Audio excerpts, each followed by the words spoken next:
Modern studies and research of near-death experiences began in the 1970s, though there are a few earlier known publications.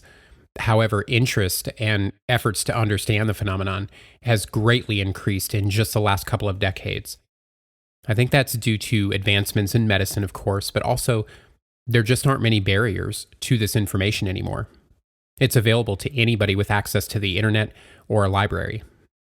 More and more people are coming forward to tell their stories, so more people are listening. You can be sure, though, for every account we do hear about, there are countless others we'll never know. That said, is there really enough there to draw any firm conclusions? I believe the answer to that question is an unequivocal yes. The evidence is right there in our faces telling us that death is not the end. Rather, it's another state of being. Even academic research now supports the idea that we do continue on after physical death because a physical body is merely a vessel for what lies within. You and I both have the right to accept and speculate beyond that, or simply deny it. I don't mean to infer that we should take each and every NDE on its face. We have to be discerning, and we have to be able to stand back and analyze the bigger picture they all come together to create. As we've discussed before, many believe that the lives we live today affect the afterlives we experience later. We carry our personalities, life choices, our memories, and relationships.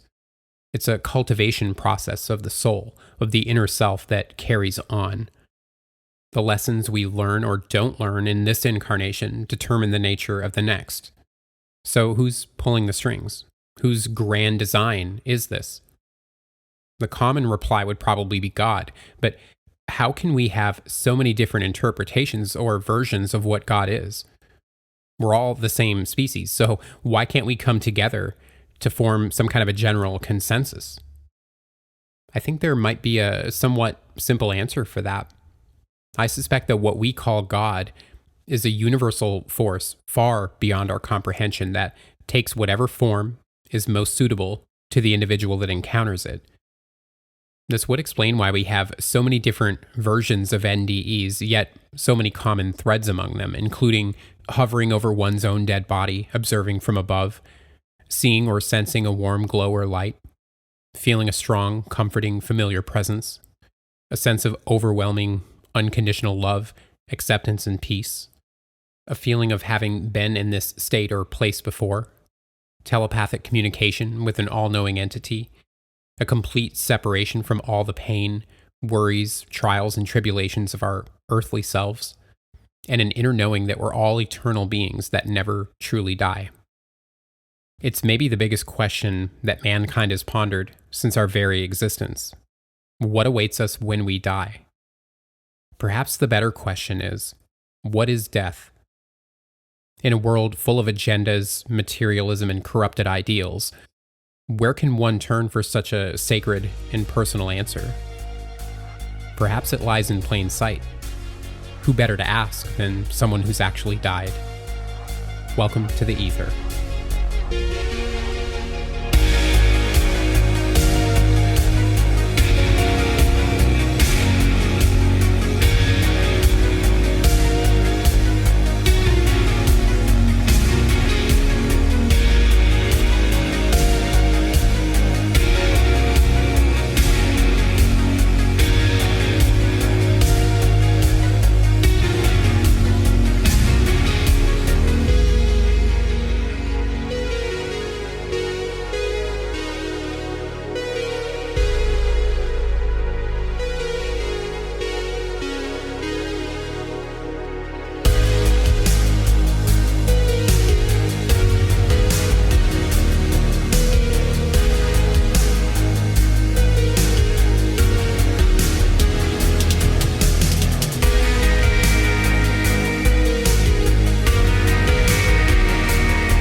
Douglas Dubrish and his family lived off of a canal that ran into Sylvan Lake in Oakland County, Michigan, suburb of Detroit.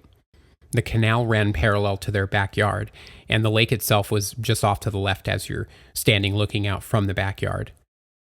A natural island had formed in the middle of the canal, and the road that they lived on was home to a lot of summer cottages since it was the ideal location.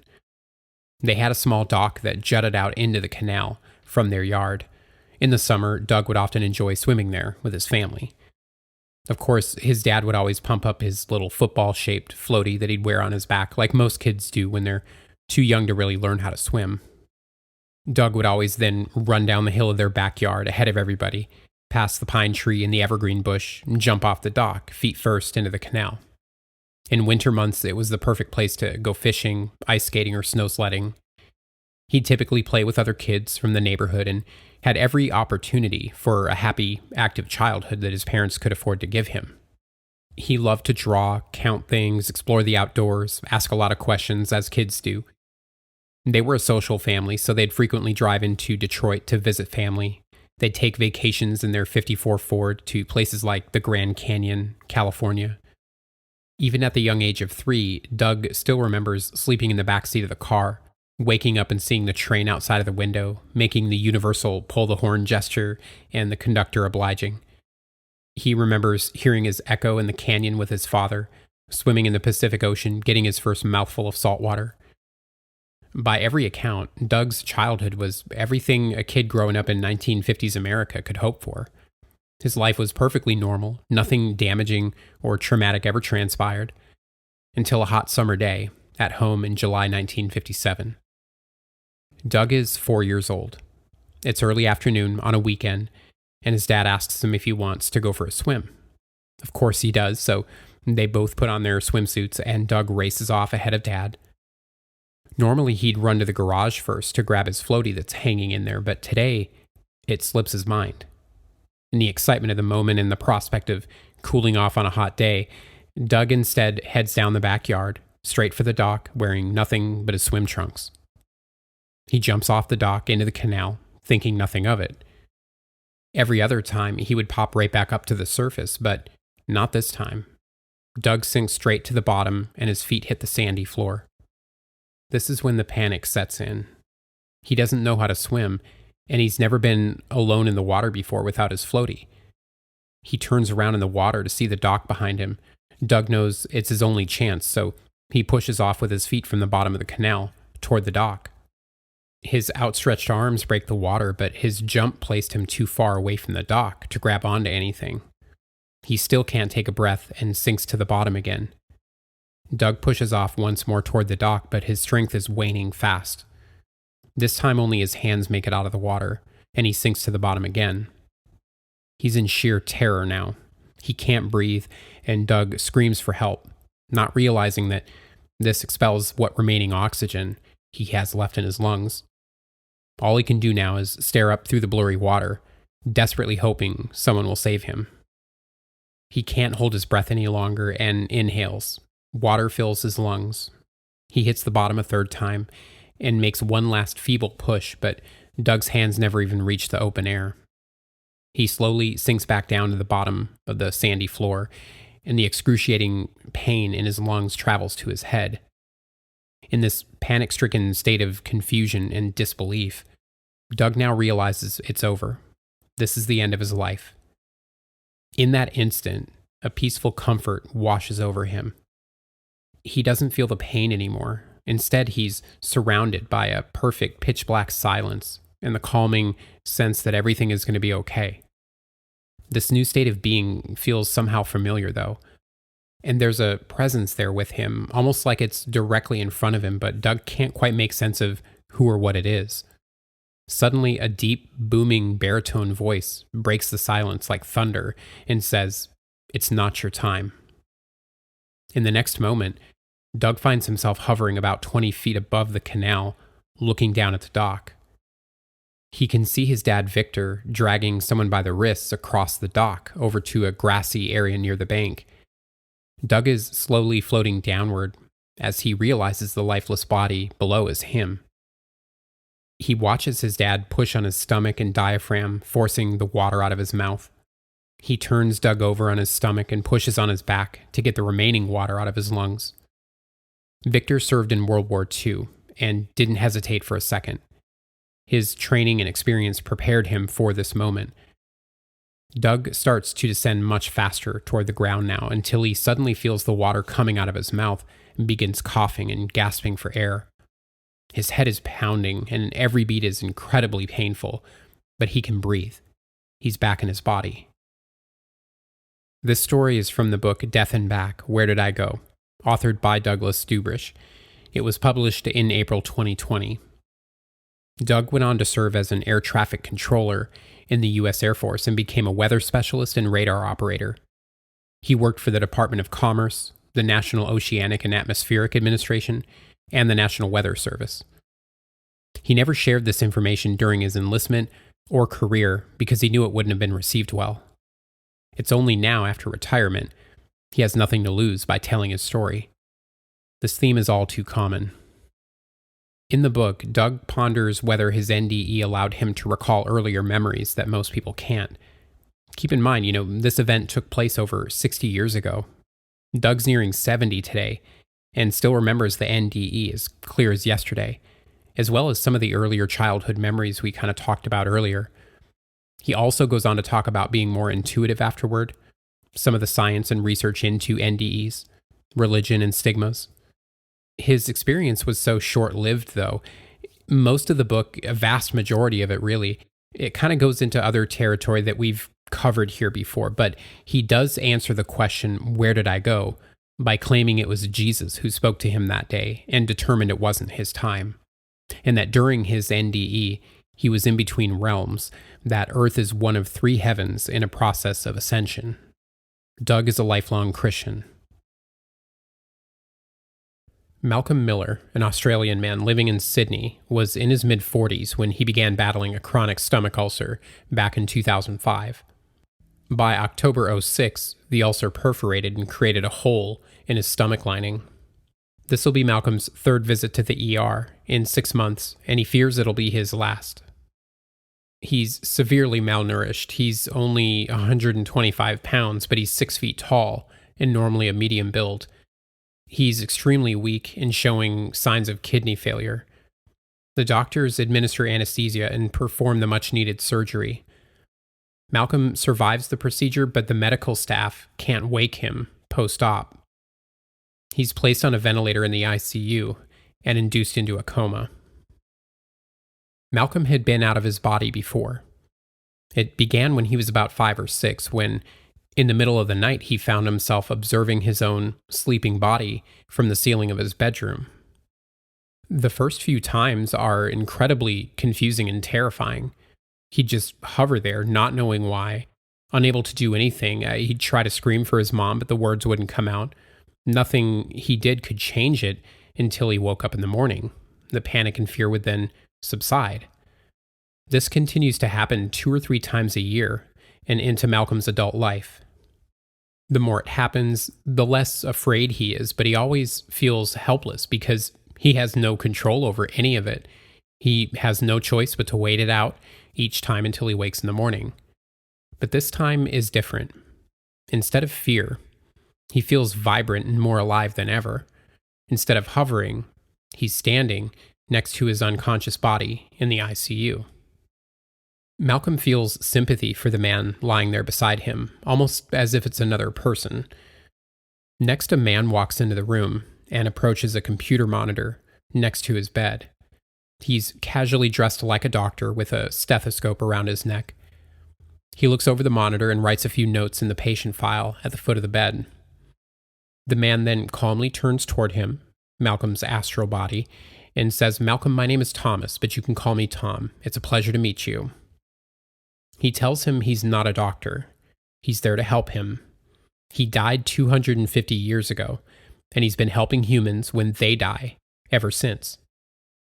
And you might be assuming Tom is Malcolm's spirit guide. This is actually not the case, but we'll return to that in due time. Tom tells him that he has a unique and wonderful opportunity to help enlighten humanity about death, that it's not what we make it out to be. Malcolm responds by basically telling him, "Yeah, no thanks. What you're asking me to do is impossible. No one's going to believe me, no matter how enlightened they are. If it's all the same, I think I'd rather you just take me to heaven. I don't want to return to my earthly problems anyway." Tom insists he's in good hands at this hospital and that his body will be there for him when he comes back. Malcolm's apprehension and Tom's persistence continues for a while. He tells Malcolm he'll be, quote, going back to help create a new, updated, all-inclusive definition of human death. He just has to make the conscious choice. The longer the conversation continues, the more he realizes Tom knows everything about him, the more he's in awe of this man. At the same time, something about all of this feels vaguely familiar to Malcolm. After some consideration, he finally agrees to go with the man. He tells Malcolm to trust him and hold his hand firmly. He'll take care of the rest. So that's what he does.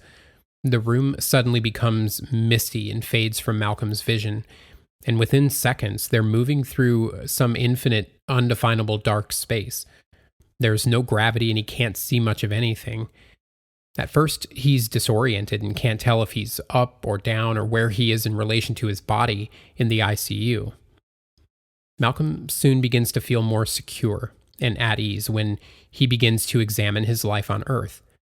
He can remember and relive every single experience. Not only that, he's able to experience the lives of everyone he's ever interacted with, the good, the bad, and everything in between. It's all simultaneous. Time and distance are completely subjective because he's in every place at the same time. Yet the entire life review lasts maybe a split second in linear time as we know it. Everything he's ever achieved, hasn't achieved, those he's helped, those he's hurt, the cause and effect of all of his thoughts and actions, what he's learned, what he hasn't learned, and what he needs to do in the future to grow. Malcolm sees his true self for what he really is for the very first time. But it's not a harsh or unpleasant experience. In fact, the review is enlightening and liberating. He's not carrying any negativity with him now, and there's no vengeful God passing judgment. Rather, we judge ourselves. He then notices this black void isn't as dark anymore, and they begin traveling through what looks like a tunnel. The further into the tunnel they go, the brighter their surroundings become, and the faster they move. There's a light just up ahead, and they soon reach it and come to a stop. Malcolm can feel solid ground under his feet again. The first thing he sees is Tom's incredible 2-story Edwardian house surrounded by this beautiful garden. Malcolm then notices he's not wearing his hospital gown anymore. He's in his usual attire, jeans and a t-shirt.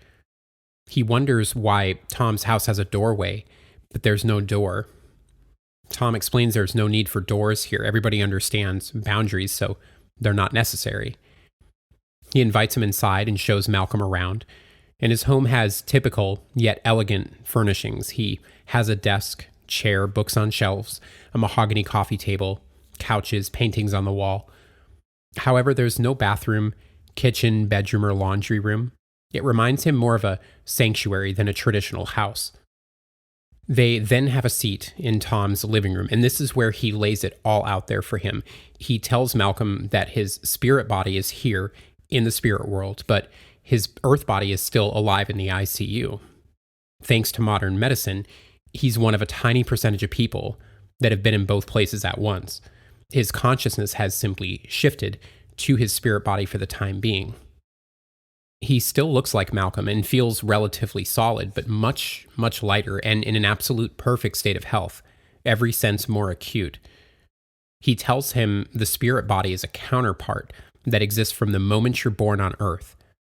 Any conditions or degradation caused by life on Earth doesn't appear here. You always resemble yourself in your prime of life.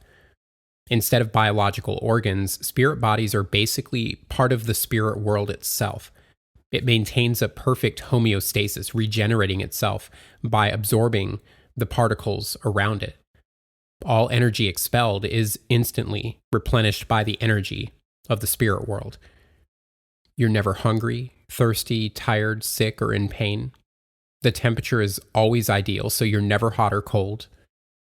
Tom explains that the spirit realm is an extension of Earth that's made up of several divisions and subdivisions that extend upward and around the Earth. There's 7 realms in total, but he opts to use the word spheres because of the way that they're superimposed over one another. The spheres are like concentric rings or circles that represent different levels of human evolution. They're, again, extensions of Earth that interconnect but have defined boundaries.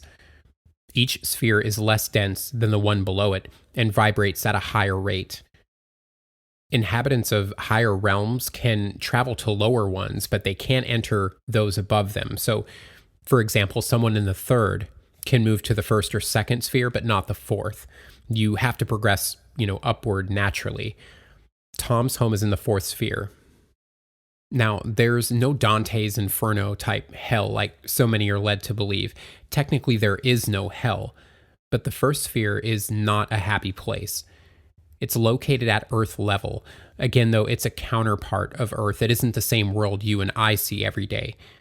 It's dark, dingy, and reserved for the angriest, most distressed, unevolved souls like murderers, sexual predators, other violent criminals, and the like. The second sphere is sort of a gradual step up from the first. It's somewhat less dense, dimly lit, and more palatable, but still unpleasant. It can be likened to what a lot of people refer to as purgatory, a temporary dwelling place before graduation to the higher, more enlightened realms.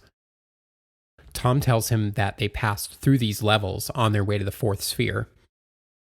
Now, time's not quite on Malcolm's side here due to the potential risk of brain damage, other issues that can arise from being in a coma too long. But before they explore the fourth sphere, Tom suggests Malcolm change his clothes into something more appropriate for this realm. He explains that in the spirit world, you think, so it is. Thoughts are tangible and concrete. All he has to do is concentrate and desire the clothing. Malcolm agrees to try it, and just like that, instead of the t-shirt and jeans, he's now wearing a colorful pink and pale blue robe that goes down to his ankles. The fabric doesn't resemble anything on Earth. It's very comfortable, and he's a little self-conscious at first, but Tom reassures him it's perfectly natural here in the fourth sphere. This is what folks wear. You can don the t-shirt and jeans a little bit later. Now, we're going to take a quick break here, and when I come back, you'll find out where they travel, what they see, and who else they encounter along the way. Don't go anywhere.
Before they embark on their journey, Malcolm wants to first check out Tom's garden, and it isn't like any garden on Earth.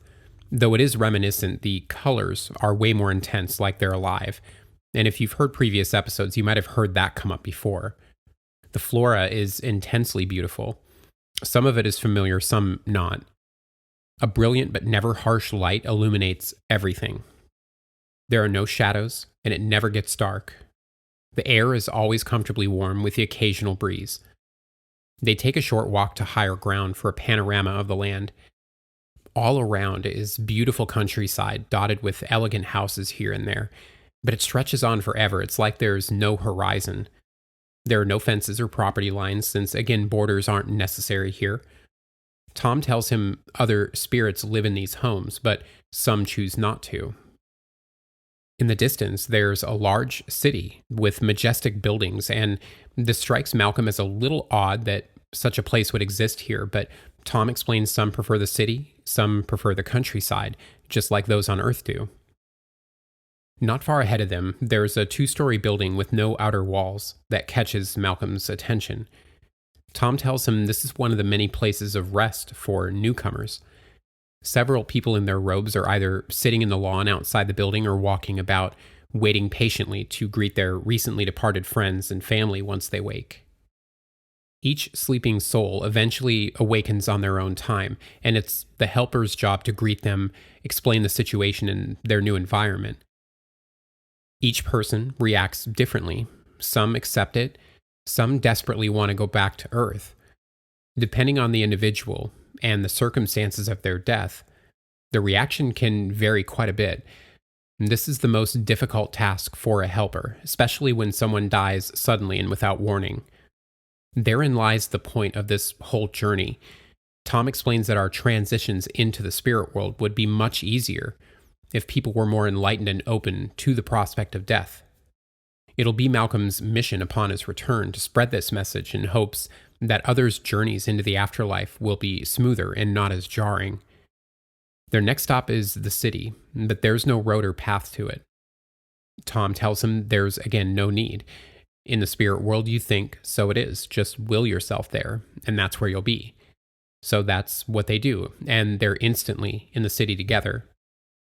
They visit what Tom calls the Office of Records and Inquiries. It's a 5 or 6 story building comprised of many large halls, rooms, and different departments. There, they go to the room that deals exclusively with Australian deaths. This is where Tom was briefed on Malcolm's situation. Here, it's their task to decide the course of action and a suitable helper for everyone who dies. They approach a man named Richard, another greeter, who's just been assigned to help someone whose death is imminent, a middle-aged man named Andy, who's been battling a terminal illness for some time. They're told it should be a pretty straightforward transition since he has no preconceived notions of death and doesn't hold any strong emotional ties to anyone in particular. This is when Malcolm learns that the department is notified by our spirit guides on Earth when someone's about to die. The exact location and time is then communicated to the department. An official then sends a telepathic message to the spirit guide that the greeter is ready and waiting. It's agreed that Malcolm and Tom will sit in on this awakening, and time's of the essence. Andrew has just died, so Richard leaves to escort him to his new home in the third sphere. They ditch their robes for more casual clothing, again by means of thought, and Malcolm grabs Tom's hand. They rise about 50 meters above the ground and head for the third sphere. The environment eventually begins to change into a more toned-down version of the fourth realm. The light and colors aren't as bright, and the atmosphere is a little bit heavier. The houses and environment in general are still nice and appealing, but not quite as impressive as the fourth sphere they just left. They descend to the ground in front of Andrew's new home and head inside. Andrew's asleep on the couch, and Richard's sitting across from him, waiting patiently. Tom tells Malcolm this is the moment when our real work begins. Andrew wakes up, and Richard greets him and says, "Hi, Andrew, how are you feeling today?" Andrew replies, "I'm feeling very good, thank you for asking, but who are you and where are we? This is not my bedroom, and I don't feel sick anymore. What's going on?" Richard says, "We're just the friendly type, and we're here to help you. You can call me Richard. This is Tom and Malcolm." Andrew stands, smiles, and shakes everyone's hands. Richard then explains he's brought him through to another world and asks him if he has any idea what's happened. To that, Andrew replies, I'm dead, correct? As they'd predicted, Andrew takes the news quite well. He's most surprised by the fact that this place seems so Earth-like. After a brief conversation, Richard tells Andrew he needn't do anything now but rest, so he lays back down on the lounge and falls asleep. Tom explains that he'll awake in perfect spiritual health, and it'll be his choice to remain in the third sphere for whatever time he chooses or progress onward and upward. In fact, many that die are content in the third realm and never leave until their next reincarnation. On that note, he also informs Malcolm that spirits eventually experience a second death and move into the world of souls before creating a whole new identity and inhabiting another earthly body to begin the process anew. And the cycle continues on indefinitely as the soul learns, progresses, and evolves through multiple lifetimes. Now it's time to take Malcolm on a tour of the third sphere. They visit what Tom refers to as a lyceum and sit in on a lecture in one of the auditoriums. This is a place where souls come to learn any number of things, almost like a college. Today's lecture is on civil engineering. However, when something needs to be built in the spirit world, it's not done so using traditional tools or products. Rather, they're manifested using the creative power of thought. Now, the population in the third sphere is ever growing, and they need 4 more auditoriums built. Then, one architect and one master builder arrive to build the addition to the Lyceum. Malcolm then observes as a large marble-type structure appears gradually out of thin air. It starts out wispy and somewhat undefined, but layer after layer, it eventually becomes completely solid. It's hard to say how long this takes. Again, time's completely relative here, but Malcolm estimates no more than an hour. Afterward, they proceed on their tour into one of the towns where there's several shops providing fruit, clothing, gifts, furniture, books, musical instruments, gardening supplies, even a mobile device shop. Now, none of these are necessities here, and money's no object because everything is free. It's more about sharing and providing different sensations or stimuli that souls are inclined to enjoy. If the mobile device shop caught your attention, you're not alone.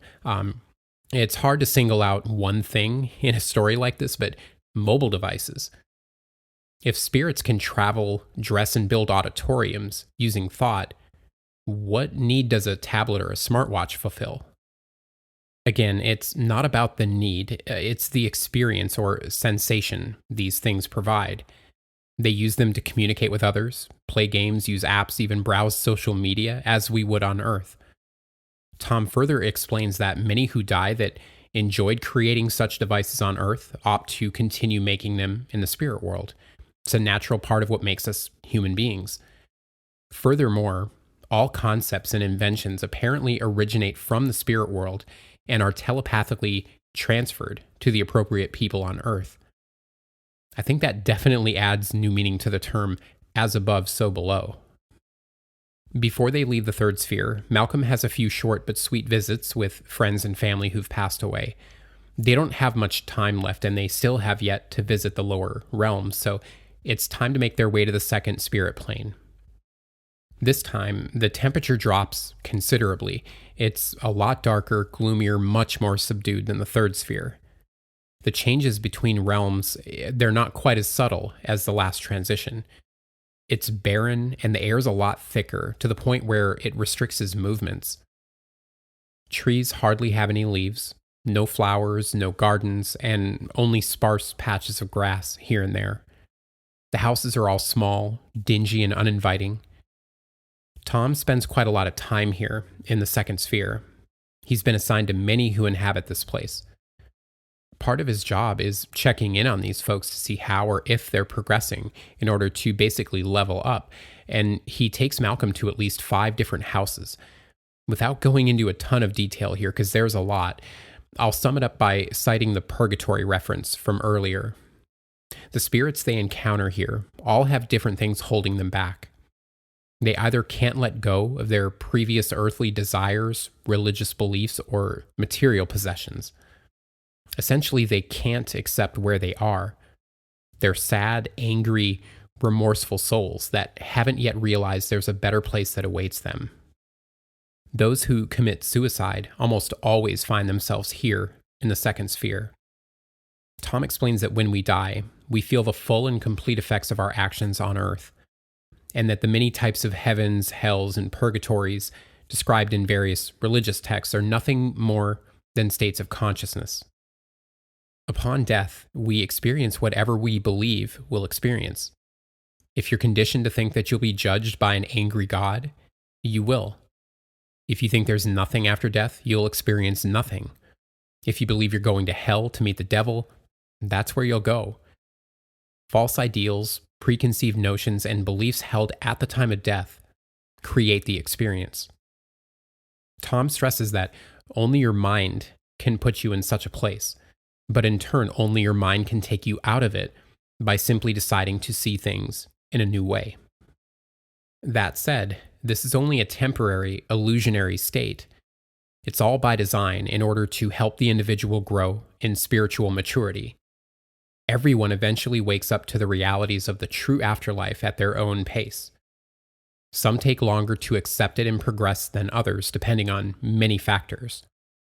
Those too stubborn to move on or too attached to life on Earth are what we call ghosts. They're frustrated, bored, restless souls that have either lost or forgotten their connection to their higher selves, so they remain earthbound. Therefore, their afterlife experiences reflect their earthly limitations. Tom and Malcolm have little time, so they head back to Tom's home in the fourth sphere to wrap it up. They talk just a bit longer about the finer points in Malcolm's new mission before he returns to the ICU and awakens from his coma. And the rest, as they say, is history. Malcolm makes a full recovery and eventually writes the book Dead for 8 Days, An Extraordinary Journey into the Afterlife. It was published December 2018. We have much to discuss after the final break. Stick around, guys.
I'd like to start by explaining why I chose the two stories I did today.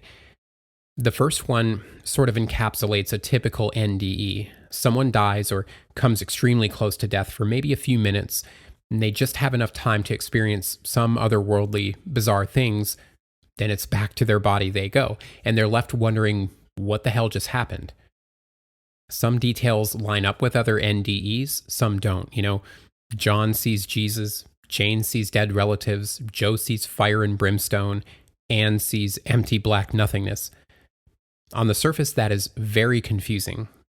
If death is a natural part of life, why so many discrepancies between NDEs? Enter Malcolm's story. Of all the NDE stories and books I've read, this one is by far the most detailed.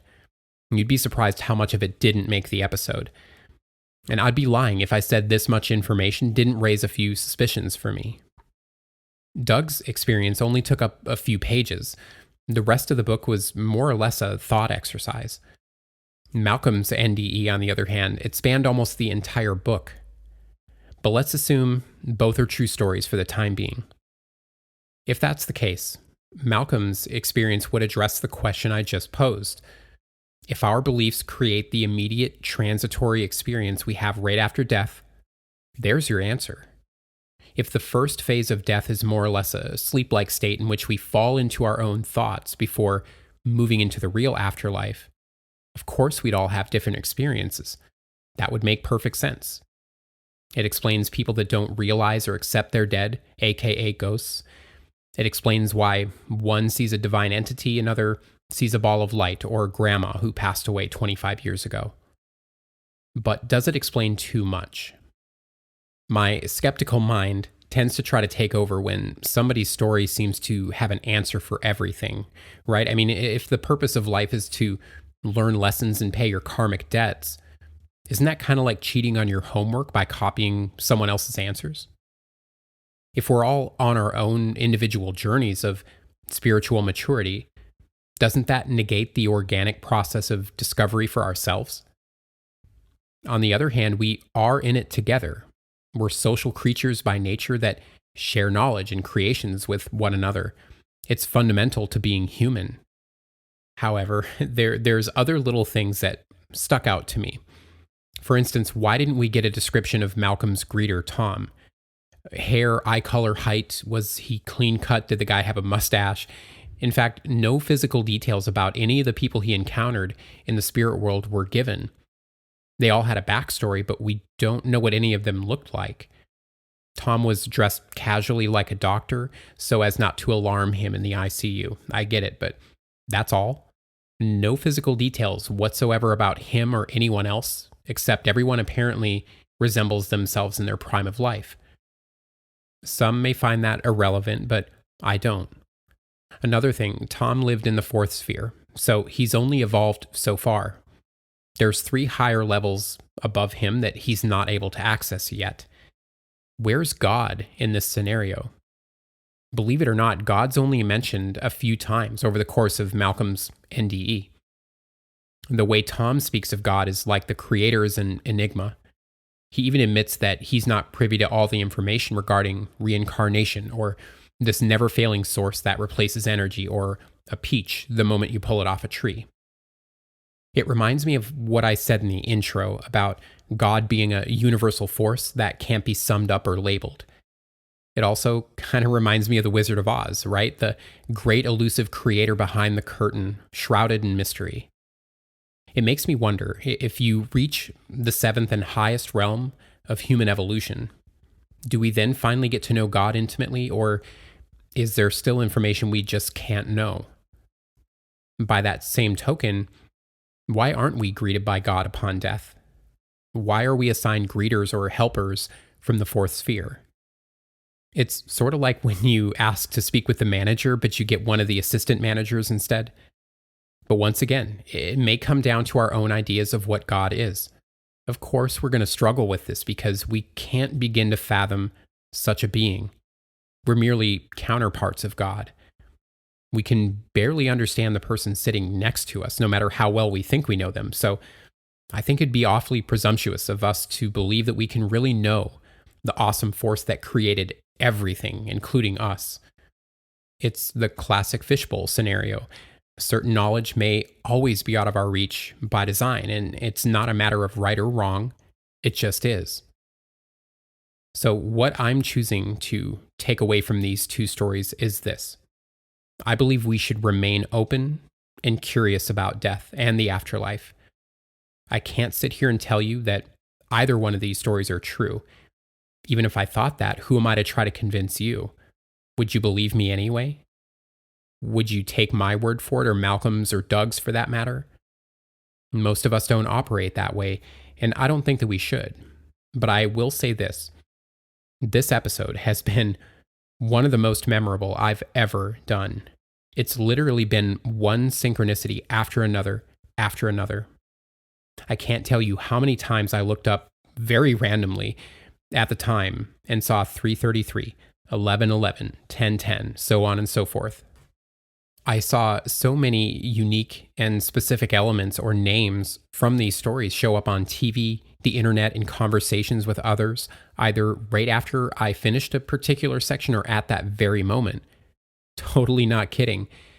And sometimes I do notice a synchro here and there as I'm working on these, and I don't make it a habit to convince myself it's something more than it is. But this one was very noticeably different.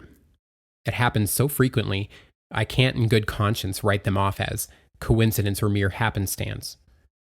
I don't subscribe to the construct of coincidence. As the saying goes, I've seen too much. Call me crazy if that makes you feel better, but I have a gut feeling that I was supposed to present this episode to you. At the very least, I was guided, and that this is important. Even if parts of these stories are true, I am humbled and honored to help pass that information along to you now.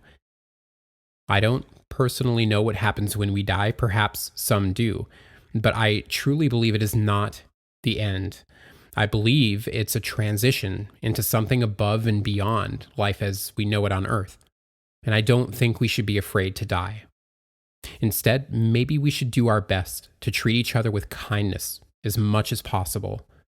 Because if we judge ourselves upon death, if every interaction with everyone we've ever encountered means something and affects what happens in the next life, why not make it mean something good? That's it for Season 3, Episode 3. I sincerely hope it makes you think as much as it made me think. Again, the first book is Death and Back, Where Did I Go by Douglas Dubrish. The second book is Dead for 8 Days, An Extraordinary Journey into the Afterlife by Malcolm Miller. They're both available on Amazon now and well worth the price of admission. Find us on Facebook and look for Ether_show on Instagram. We'll see you next time in the Ether.